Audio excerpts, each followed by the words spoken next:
into the next without much notice or fanfare. And then there are the years that come along once in a generation, the kind that mark a clean break from a troubled past and set a new course for our nation. This is one of those years. Nearly 2 million jobs have been now lost. And on Friday, we're likely to learn that we lost more jobs last year than at any time since World War II. Now, I don't believe it's too late to change course, but it will be if we don't take dramatic action as soon as possible. The unemployment rate could reach double digits as more young Americans are forced to forego dreams of college or the chance to train for the jobs of the future. And our nation could lose the competitive edge that has served as a foundation for our strength and our standing in the world. We arrived at this point due to an era of profound irresponsibility that stretched from corporate boardrooms to the halls of power in Washington, D.C. For years, too many Wall Street executives made imprudent and dangerous decisions, seeking profits with too little regard for risk, too little regulatory scrutiny, and too little accountability. We should never forget that our workers are still more productive than any on earth. Our universities are still the envy of the world. We are still home to the most brilliant minds, the most creative entrepreneurs, and the most advanced technology and innovation that history has ever known. And we are still the nation that has overcome great fears and improbable odds. If we act with the urgency and seriousness that this moment requires, I know that we can do it again.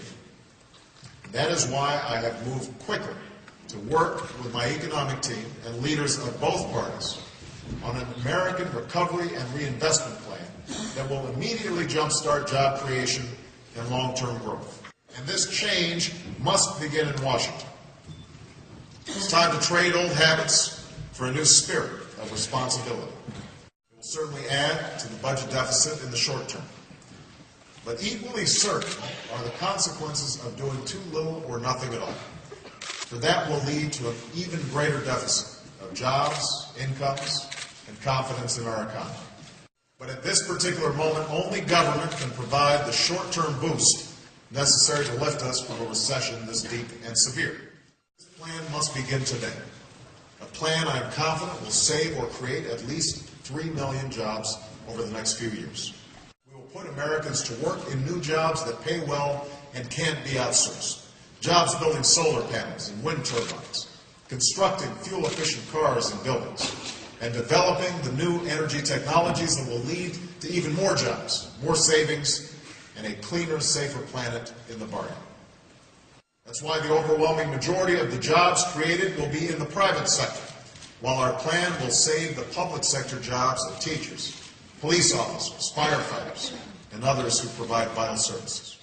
We will begin to rebuild America.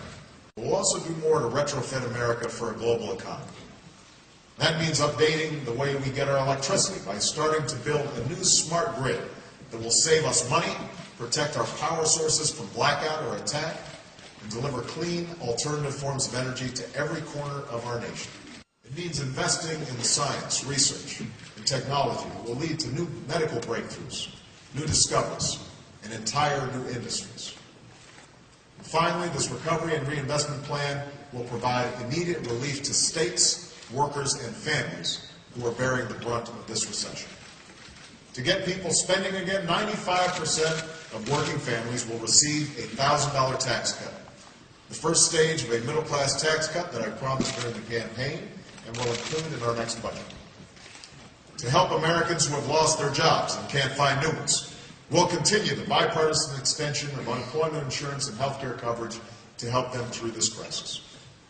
Now, I understand that some might be skeptical of this plan.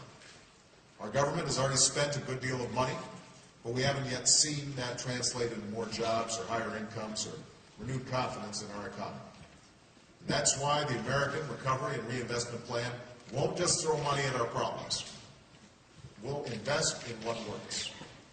The true test of policies we'll pursue won't be whether they're Democratic or Republican ideas, whether they're conservative or liberal ideas, but whether they create